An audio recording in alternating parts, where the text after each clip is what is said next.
Hi friends, இன்றைக்கி நாம் யூஸ்ஃபுல்லான டிப்ஸ் நிறைய பார்க்கலாம். நம்ம கிச்சன் வேலைகளை ரொம்ப எளிமையாக முடிக்கிறதுக்கு நிறைய டிப்ஸ் பார்க்கலாம்.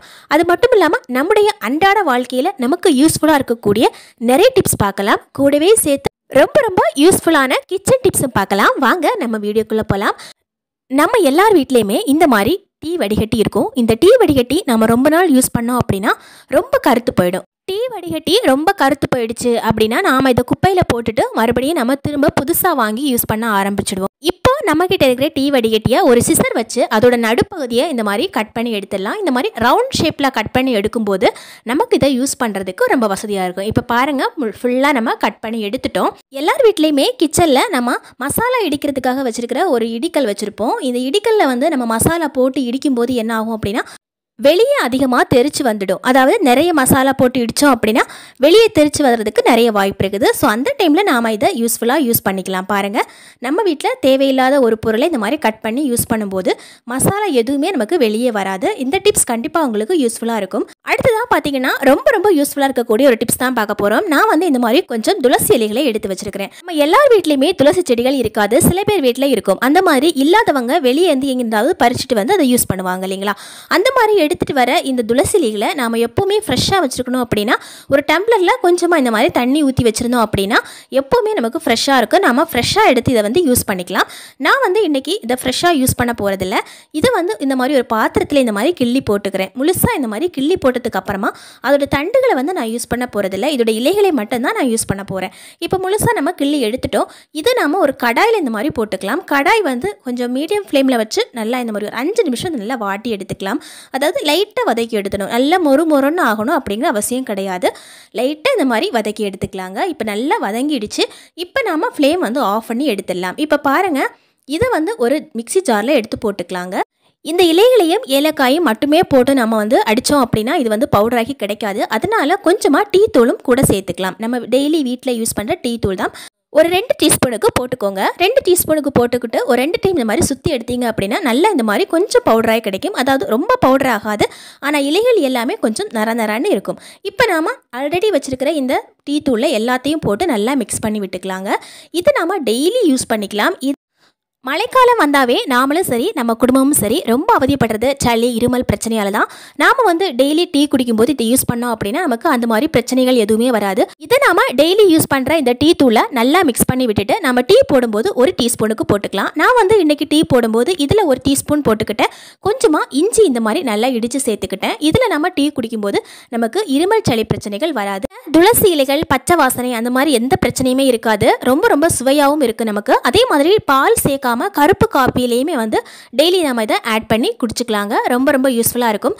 அடுத்ததாக பார்த்தீங்கன்னா டெய்லி நம்ம வீட்டில் யூஸ் பண்ணுற ஒரு விஷயம் தான் பார்க்க போகிறோம். நம்ம வீட்டில் குழந்தைங்களோட செப்பல் ஆகட்டும் இல்லை நம்ம பெரியவங்களோட ஷூ ஆகட்டும் நம்ம வந்து வெளியே வச்சுருந்தோம் அப்படின்னா மழைக்காலத்தில் பாம்பு பல்லி பூரான் எல்லாமே அந்த இடத்துல தான் வந்து சேரும். அது மட்டும் இல்லாமல் மழைக்காலத்தில் குழந்தைகள் டெய்லி ஷூ யூஸ் பண்ணும்போது அதிலிருந்து ஒரு கெட்ட வாசனையும் வரும். இது எதுவுமே வராமல் இருக்கிறதுக்காக அதில் நாம் இந்த மாதிரி கொஞ்சம் கிராம்பு சேர்த்துக்கலாம். நான் வந்து இன்றைக்கி 4 கிராம்பு எடுத்துருக்கிறேன். ஒவ்வொரு ஷூலேயும் நம்ம ஒவ்வொரு கிராம்பு போட்டு வச்சுக்கலாம். கூடவே நம்ம வீட்டில் யூஸ் பண்ணுற கார்லிக் அதாவது பூண்டு இந்த மாதிரி கொஞ்சமாக பூண்டு எடுத்து நம்ம போட்டு வச்சுக்கலாம். இதுக்கு பதிலாக பூண்டு தோல் கூட போடலாம். ஆனால் நம்ம பூண்டு தோல் போட்டோன்னா அதில் எடுக்கும்போது அங்கங்கே சிக்கி இருக்கிறதுக்கு நிறைய வாய்ப்பு இருக்குது. நார்மலாக டைரெக்டாக நம்ம பூண்டு போட்டு வச்சாலும் ரொம்ப யூஸ்ஃபுல்லாக இருக்கும். அதை எடுத்துட்டு நம்ம மறுபடியும் வச்சுக்கவும் செய்யலாம். இந்த டிப்ஸ் நமக்கு டெய்லி யூஸ்ஃபுல்லாக இருக்கும். கண்டிப்பாக நம்ம இதை மழைக்காலத்தில் வச்சு விட்டோம் அப்படின்னா எந்த விதமான கெட்ட வாசனை வராது. அதே மாதிரி பூச்சிகள் எதுவுமே அதில் வந்து சேராமல் இருக்கும். அடுத்ததாக பார்த்தீங்கன்னா ரொம்ப யூஸ்ஃபுல்லாக இருக்கக்கூடிய ஒரு டிப்ஸ் தான் பார்க்க போகிறோம். நாம் இந்த மாதிரி கொஞ்சம் ஆளி விதை எடுத்துக்கலாம். இது எல்லா ஸ்டோர்லேயுமே நமக்கு கிடைக்கும். இந்த ஆளி விதை நமக்கு ரொம்ப யூஸ்ஃபுல்லாக இருக்கக்கூடிய ஒரு விஷயங்க. இந்த ஆளி விதையை நம்ம கடாயில் போட்டு கொஞ்சமாக அந்த மாதிரி வறுத்து எடுத்துக்கலாம். இதே இந்த மாதிரி வறுக்கும் போது என்ன ஆகும்னா பட்டுன்னு வெடிச்ச மாதிரியே இருக்கும் பாருங்கள். இந்த மாதிரி பட்டுன்னு வெடிக்கும் போது நம்ம ஃப்ளேம் ஆஃப் பண்ணிடலாம். ஃப்ளேம் ஆஃப் பண்ணிவிட்டு நல்லா ஆற விட்டுக்கலாம். அதுக்கப்புறமா ஒரு மிக்ஸி ஜாரில் போட்டுக்கலாம். ஒரே ஒரு ஏலக்காய் போட்டு நல்லா இந்த மாதிரி சுற்றி எடுத்துக்கலாம். இப்போ நாம் 2 டைம் இந்த மாதிரி சுற்றி எடுத்துட்டோம். பாருங்கள், நல்ல பவுடராகி கிடச்சிருக்குது. இந்த டைமில் நாம் கொஞ்சமாக இனிப்பு ஆட் பண்ணிக்கணும். நான் வந்து இன்றைக்கி நாட்டு சக்கரை ஆட் பண்ணிக்கிறேன். இதில் சுகர் கூட ஆட் பண்ணிக்கலாம். ஒரு 4 டீஸ்பூனுக்கு நாட்டு சக்கரை ஆட் பண்ணிக்கலாம். சாப்பிடும்போது செம்ம டேஸ்ட்டாக இருக்குங்க. இது நாம் உருண்டையாகவும் பிடிச்சிக்கலாம். உருண்டையாக பிடிக்கணும் அப்படின்னா ஒரு டீஸ்பூனுக்கு நெய் சேர்த்து நம்ம உருட்டணும் அப்படின்னா நல்ல உருண்டையாக வரும். நான் வந்து இன்றைக்கி நெய் ஆட் பண்ணலை. இப்போ நாம ஒரு டை நல்லா சுற்றி விட்டோம் அப்படின்னா எல்லாமே நல்லா மிக்ஸ் ஆகி கிடைச்சிடும். இப்போ நம்ம ஒரு பவுலில் போட்டு இதை ஸ்டோர் பண்ணி வச்சுக்கலாம். இது வந்து பார்த்தீங்கன்னா ஒரு 6 மாதத்துக்கு நமக்கு கெடாமல் இருக்கும். வெயிட் லாஸுக்கு ரொம்ப ரொம்ப யூஸ்ஃபுல்லாக இருக்குங்க. இந்த மாதிரி வீட்டில் செஞ்சு வச்சுருந்தோம் அப்படின்னா நமக்கு எப்போல்லாம் ஸ்நாக்ஸ் சாப்பிடணும் அப்படின்னு ஆசை வருதோ அந்த டைமில் நாம் இதில் 2 டீஸ்பூன் எடுத்து சாப்பிட்டுக்கலாம். அது மட்டும் இல்லாமல் நம்ம குழந்தை பிறந்த பிறகு நமக்கு உடல் எடை அதிகரிக்கும். அந்த டைமில் நாம் இதை சாப்பிட்டோம் அப்படின்னா நமக்கு உடல் எடை கணிசமாக நமக்கு குறையுங்க. இது நமக்கு உடல் எடை குறையிறதுக்கு மட்டும் இல்லை, ஸ்கின் க்ளோ ஆகுறதுக்கும் நமக்கு முடி வளர்ச்சிக்கும் இது ரொம்ப ரொம்ப யூஸ்ஃபுல்லாக இருக்கும். கண்டிப்பாக ட்ரை பண்ணி பாருங்கள் ஃப்ரெண்ட்ஸ். இப்போ நம்ம ஒரு கடாய் எடுத்துக்கலாம். கடாயில் கொஞ்சமாக தண்ணி ஊற்றிட்டு ஒரு 1/2 டீஸ்பூனுக்கு டெட்டால் ஊற்றிக்கலாங்க.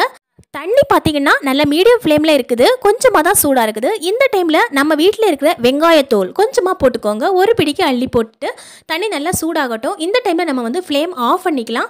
ஆஃப் பண்ணிவிட்டு நம்ம வீட்டில் இருக்கிற பவுடர் இந்த மாதிரி கொஞ்சமாக கொட்டிக்கோங்க. எந்த பவுடர் வேணாலும் யூஸ் பண்ணிக்கலாங்க.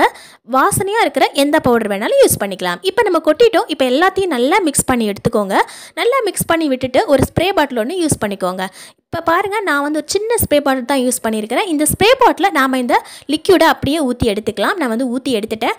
நம்ம வீட்டில் மழைக்காலம் வந்துச்சு அப்படின்னாவே நம்ம டேபிளில் பார்த்திங்கன்னா அதிகமாக ஈக்கள் ஆஞ்சிட்டு இருக்கும். அதுலேயுமே சொல்லப்போனால் பழைய வந்து ரொம்ப ஆஞ்சிக்கிட்டு இருக்கும். இந்த மாதிரி டேபிளில் வந்து நாம் இந்த லிக்யூடை யூஸ் பண்ணி ரொம்ப ஈஸியாக இந்த மாதிரி தொடச்சி எடுத்துக்கலாங்க. இந்த மாதிரி லைட்டாக ஸ்ப்ரே பண்ணி விட்டுக்கோங்க. இதை நம்ம டெய்லி நம்ம யூஸ் பண்ணி தொடச்சி எடுக்கும்போது என்ன ஆகும் அப்படின்னா அதில் ஒரு ஈக்கள் கூட வந்து உட்காராது.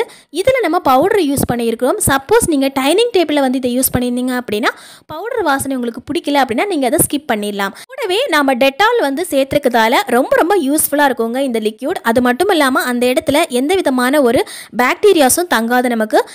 இப்போ நம்ம நல்லா தொடச்சி முடிச்சிட்டோம். பாருங்கள், ரொம்ப அழகாக நமக்கு க்ளீனாகி கிடச்சிருக்குது. டேபிளுமே வந்து பார்க்குறதுக்கும் அழகாக இருக்கும் நமக்கு. அதே சமயத்தில் எந்த விதமான பூச்சிகளும் வந்து உட்காராது. இது நமக்கு டேபிள்னு கிடையாதுங்க, எல்லா இடத்துலையும் நம்ம இதை யூஸ் பண்ணிக்கலாம். நம்ம வீட்டில் பெட்ரூமில் கூட நம்ம வந்து யூஸ் பண்ணிக்கலாம். நம்ம வீட்டில் கர்டன்ஸில் கூட இதை ஸ்ப்ரே பண்ணிவிட்டோம் அப்படின்னா அதில் கூட எந்த விதமான பூச்சிகள் வராது. வீட்டில் நமக்கு நல்ல வாசனையாக இருக்கும். நமக்கு நம்ம இதில் பவுடர் சேர்த்துருக்குறோம். அது வந்து பார்த்திங்கன்னா ஜஸ்ட் வாசனைக்காக மட்டும்தான். உங்களுக்கு பவுடர் வாசனை பிடிக்கல அப்படின்னா வாசனையாக இருக்கிற எந்த பொருள் வேணாலும் நீங்கள் ஆட் பண்ணிக்கலாம். கம்ஃபோர்ட் வாசனை பிடிக்கும் அப்படின்னா கம்ஃபோர்ட் யூஸ் பண்ணிக்கலாம். அல்லது சோப்பு வாசனை பிடிக்குமா இருந்தால் சோப்பு கூட நம்ம யூஸ் பண்ணிக்கலாம் ஃப்ரெண்ட்ஸ். இது நம்ம எங்கே ஸ்ப்ரே பண்ணுறோமோ அந்த இடத்துல பூச்சி வராது. மெயினாக வந்து பல்லி கூட வராதுங்க. அடுத்ததாக பார்த்தீங்கன்னா நம்ம வீட்டில் நெட்டு போட்டிருப்போம், அதாவது கொசு வலை போட்டிருப்போம் இல்லைங்களா, அந்த இடத்துல கூட நம்ம ஸ்ப்ரே பண்ணி விடலாம். டெய்லி நம்ம கொசு வலை யூஸ் பண்ணும்போது வலையில் நிறைய பூச்சிகள், கொசுக்கள் இது எல்லாமே முட்டை போட்டு வச்சுட்டு தான் போகும். ஸோ நாம் இதை டெய்லி ஸ்ப்ரே பண்ணி விட்டோம் அப்படின்னா அந்த பூச்சிகள் எல்லாமே நமக்கு அழிஞ்சு போயிடும். முட்டையும் சேர்த்து அழிஞ்சு போகிறதால திரும்ப நமக்கு வராமலும் இருக்கும். கண்டிப்பாக இந்த ஸ்ப்ரே வந்து ட்ரை பண்ணி பாருங்கள். நம்ம இதில் மெயினாக வெங்காயத்தூள் யூஸ் பண்ணியிருக்கிறோம். அது மட்டும் இல்லாமல் டெட்டால் யூஸ் பண்ணியிருக்கிறோம். இந்த வெங்காயத்தூள் பார்த்தீங்கன்னா அதில் இருக்கிற வாசனைக்கு எந்த விதமான பூச்சியும் வராது. நாம் இதை டியூப்லைட் பின்னாடி கூட அடிச்சு விட்டுக்கலாம். மெயினாக பார்த்தீங்கன்னா டியூப்லைட் பின்னாடி தான் நிறைய பல்லிகள் எல்லாம் வந்து உட்காரும். அந்த இடத்துலையும் நம்ம ஸ்ப்ரே பண்ணி விட்டுக்கலாம். இந்த டிப்ஸ் எல்லாமே உங்களுக்கு ரொம்ப பிடிச்சிருக்கும் அப்படின்னு நினைக்கிறேன். தேங்க்யூ ஃபார் வாட்சிங் ஃப்ரெண்ட்ஸ்.